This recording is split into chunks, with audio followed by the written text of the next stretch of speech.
블랙 트라이앵글은 꼭 치아 교정할 때만 발생하는 것은 아니에요. 블랙 트라이앵글이 생기는 이유는 첫 번째로는 잇몸뼈가 많이 낮아져 있을 때 블랙 트라이앵글이 주로 생기고, 그리고 치아의 모양하고도 관계가 있어요. 이제 이 블랙 트라이앵글이라는 건 이제 치아가 있으면은 이 부분에 까만색으로 삼각형 모양이 잡힌다 그래서 요거를 블랙 트라이앵글이라고 부르죠. 예. 근데 이 블랙 트라이앵글이 생기는 이유는 원래 잇몸뼈가 원래는 이 치아하고 치아 사이에 거의 한 요 정도까지 이렇게 내려와 있어야 되는데, 요게 이제 그 밑으로 이렇게 짧아지게 되면 요 삼각형 모양이 더 두드러지게 나타나는 현상이거든요.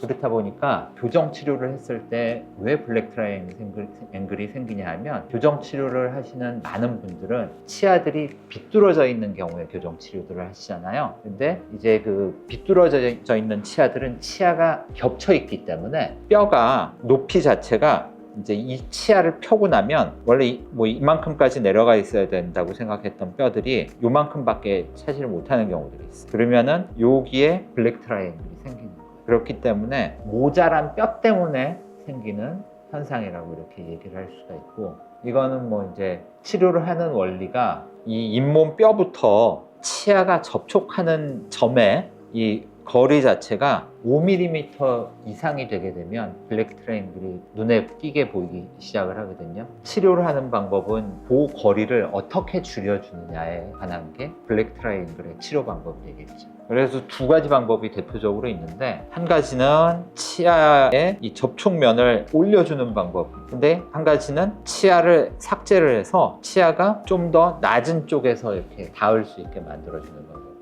그러니까 치아를 이제 약간 삭제를 해가지고 치아를 모아주는 그런 방법이 첫 번째 방법이 되는 거고, 또 한 가지 방법은 치아가 모양이 세모꼴에 가까울수록 블랙 트라이앵글이 더 심하게 생기겠죠. 이 부분. 그러니까 치아 모양을 그 더 둥그스름한 모양으로 이렇게 바꿔주는 거예요. 이렇게. 이 부분을 도처를 통해서 라미네이트라든지 레진이라든지 비어있는 부분을 채워주는 거예요. 그러니까 여기를 채워가지고 이렇게 그 접촉면부터 뼈까지의 거리를 5mm 이내로 좁혀주게 되면 블랙 트라이앵글이 확연하게 줄어들죠.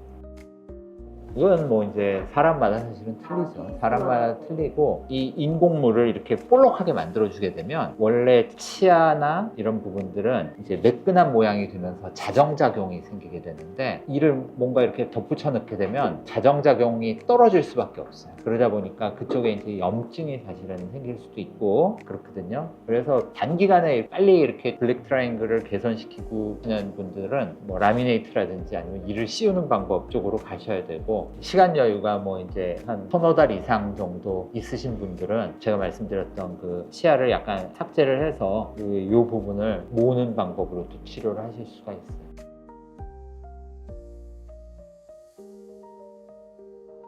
그럼 이게 치아가 많이 겹쳐 있는 분, 그리고 또 잇몸이 되게 얇은 분, 이런 분들은 이제 엑스레이를 찍어 봐도 사실 이제 뼈가 굉장히 이렇게 높이가 낮아 있는 그런 분들이 계시거든요. 이런 분들은 블랙 트라이앵글이 생길 거 충분히 예측이 가능하죠. 그리고 이제 먼저 사실은 보통은 말씀드리고서 치료를 해요.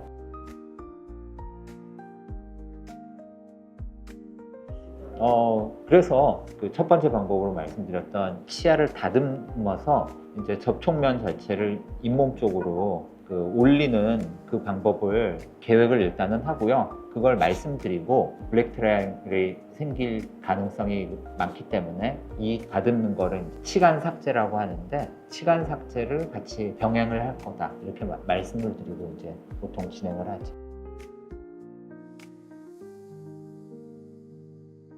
기능적으로 사실은 뭐 이제 크게 뭐 문제가 있는 부분은 아니고요. 이제 블랙 트라이앵글이 있을 때 음식물 같은 게 좀 더 낄 수가 있고, 그런 경우에는 칫솔질, 치간 칫솔 사용 뭐 이런 거를 같이 하시면 좋고, 블랙 트라이앵글을 교정 치료, 아까 그 치간 삭제를 해가지고 치아를 모아서 이렇게 만들어 드리면은 그거는 이제 오히려 관리하기도 사실은 더 편하세요. 물론 이제 블랙 트라이앵글이 없으신 분들도 음식물 같은 게 낄 수 있잖아요. 끼면은 칫솔이나 뭐 치간 칫솔을 사용해 가지고 이렇게 제거를 하시는 것처럼 평범하게 제거를 하실 수 있는데, 블랙 트라이앵글이 좀 큰 분들은 조금 더 이렇게 신경 써서 양치질을 하셔야 되는 그 정도 차이가 있지 않을까 싶습니다.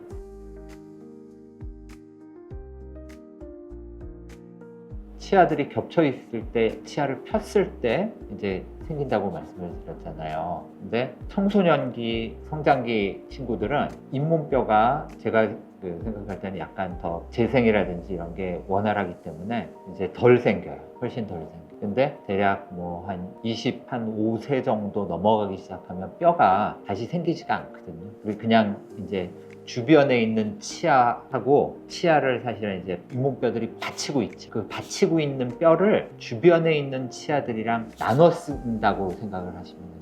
그래서 그만큼 높이가 얕고 부족하기 때문에 성인이 되고 난 다음에는 이를 그냥 펴게 되면 시간 삭제나 이런 게 없는데, 많이 겹쳐져 있으신 분들은 블랙 트라이앵글이 필연적으로 이렇게 따라온다고 볼 수 있죠. 그렇지만 설명드렸던 것처럼 전혀 해결을 할 수 없는 문제는 아니고, 해결은 얼마든지 할 수 있다는 거. 이제 옆에 보는 사진을 보시면 블랙 트라이앵글이 없어진 걸 보실 수 있어요.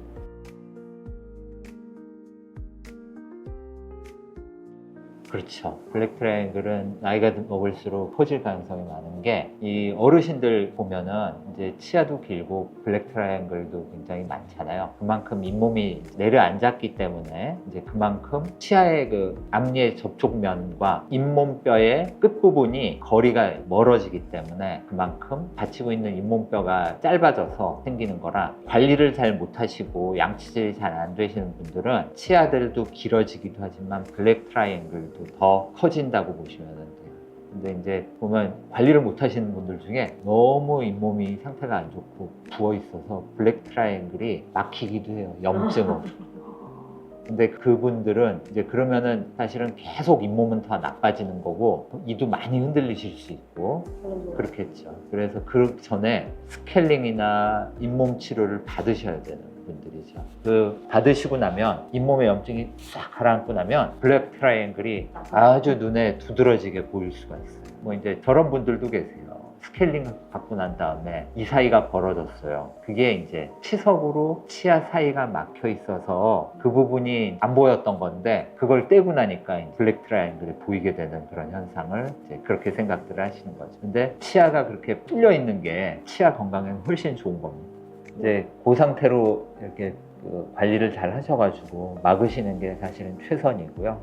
블랙 트라이앵글을 가지고 계신다 그래서 그게 꼭 나쁜 것만은 사실은 아니고, 오히려 이 치간 칫솔 같은 게 잘 들어가서 관리하시는데 그렇게 뭐 어렵지는 않으실 거예요.